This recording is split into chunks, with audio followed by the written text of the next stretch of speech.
और हम लोगों ने तो अपना, जब किसी तरह का लोभ लालच ही नहीं है, कार्यकर्ताओं के लिए काम करते हैं, तो हमारे कार्यकर्ताओं को अपेक्षित अगर छोड़ा जाएगा तो फिर वो तो बर्दाश्त नहीं। तो बहुत तगड़े लोग हैं सारे हरियाणा के।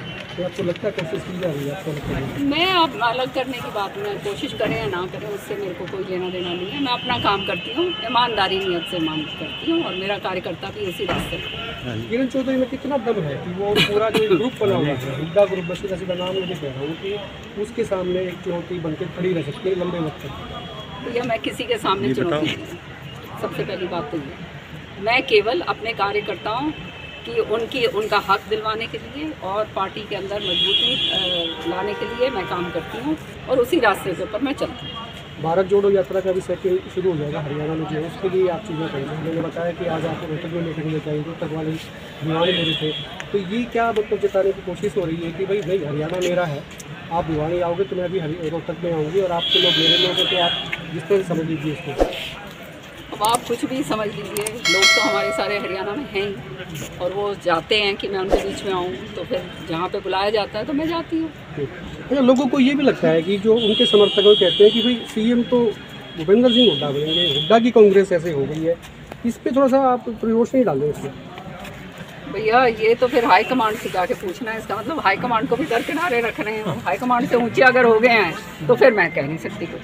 हिमाचल के जो नतीजे आए थे, जिस तरह से सीएम वहाँ पे बनाया गया, तो इस चीज़ को भी लोग ले रहे थे कि भाई ऐसा नहीं हुआ जिस तरह की चीज़ें पहले थी। तो आपको लगता है कि चुनाव से पहले कुछ चीज़ें और होती हैं, तो चुनाव जीत के जब लोग आते हैं तब चीज़ें बदल जाया करती हैं? समय से पहले और वो कहते हैं ना, किस्मत से ज़्यादा किसी को कुछ नहीं मिलता।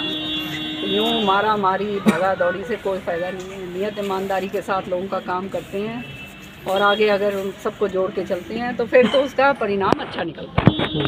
और अगर अलग थलग करने की कोशिश करी जाती है तो दूसरे लोग भी वही काम करेंगे।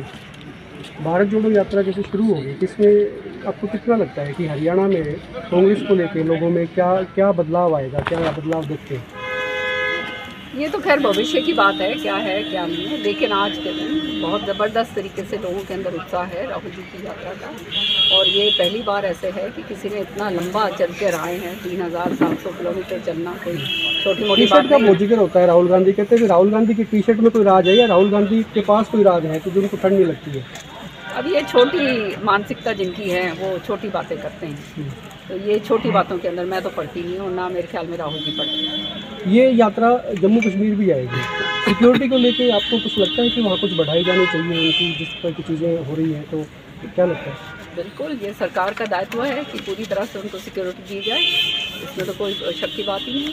बीच में अटकलें ये भी आई कि भी किरण चौधरी भी, जैसे कुलदीप बिश्नोई मैंने बताया कि वो कुछ लोगों को कुड्डे लगा दिया गया, कुछ लोग अपने आप में मैदान छोड़ गए, कुलदीप बिश्नोई भी उनमें से थे। वजह कोई भी रही हो, डर था या जो भी उनके महत्वाकांक्षाएँ थी, लेकिन उसके बाद ये कहा जाने लगा कि किरण चौधरी भी कभी बीजेपी में जा सकती है। अब थोड़ा सा उसमें मॉडिफिकेशन हो गया। मॉडिफिकेशन ये हुआ कि किरण तो कांग्रेस में रहेंगी, श्रुति जा सकती है, हो सकता है मोदी के नाम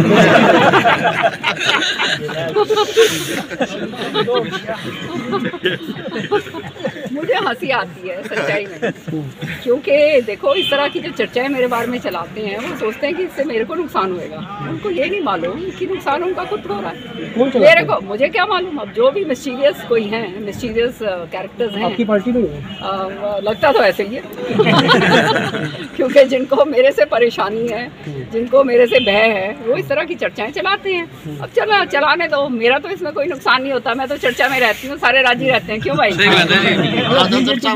कृषि मंत्री जेपी दलाल, सुरेंद्र सिंह के साथ में तो उनका बड़ा अच्छा रास्ता रहा है, और वो उनके साथ ही रहे, हम राज भी रह जा सकते हैं। लेकिन आपके साथ में उनकी खटपट अक्सर देखी जाती है विधानसभा में भी।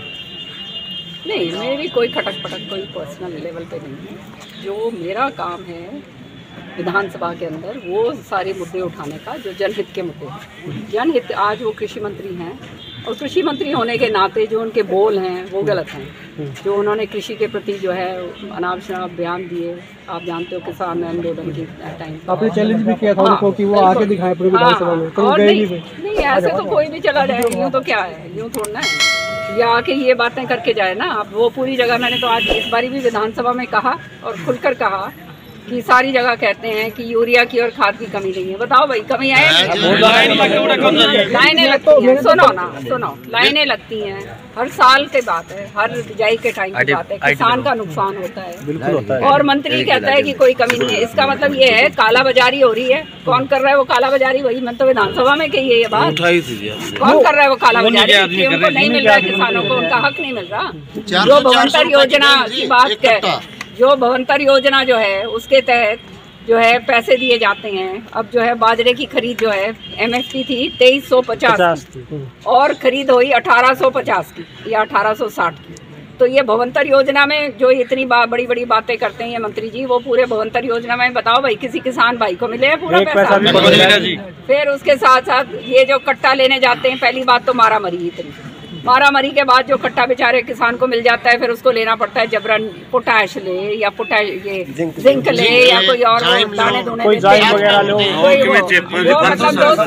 200-300 रुपए और उसको फूकना पड़ता है। पहले 500-700 और पहले ये सारे किसान भाई बताते हैं। और पहले ही जो है किसान की लागत जो है इतनी जबरदस्त हो रही है, मुआवजा उसको टाइम पर मिलता नहीं है। इस तरह से धोखाधड़ी किसान के साथ करी जाती है। तो भैया वो किस बात का मंत्री है?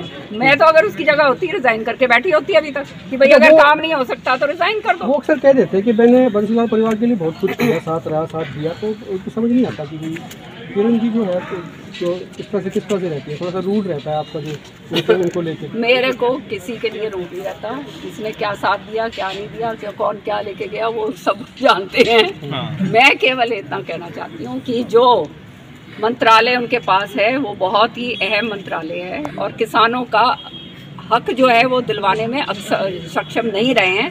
और एक विपक्ष की नेता होने के नाते मेरा दायित्व बनता है कि मैं जनहित की आवाज़ उठाऊं और उस आवाज़ उठाने में मैं गुरेज बिल्कुल नहीं करती। और जब खास तौर से जब ये फालतू की बातें करी जाती हैं कि कोई कमी नहीं है, किसान भाई तो मरते रहते हैं, इस तरह की बातें, ये किसान तो आतंकी हैं, इस तरह की बातें जब बोलेंगे तो उसका जो है अच्छा जवाब देना मुझे अच्छी तरह से आता है। पिछला एक सवाल और है, पिछला काफ़ी समय जो आपका लोगों के बीच में रहा, आप करनाल में गए, जबरदस्त आपने यहाँ पे लोग इकट्ठे हुए, बातचीत की, और भी कई जिलों में भी गए, और ये शायद आपका कंटिन्यू भी रहेगा।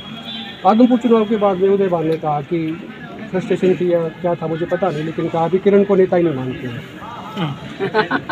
ना मानो भाई, तुम मने कौन मानो, मैं तुमने कौन मानूं।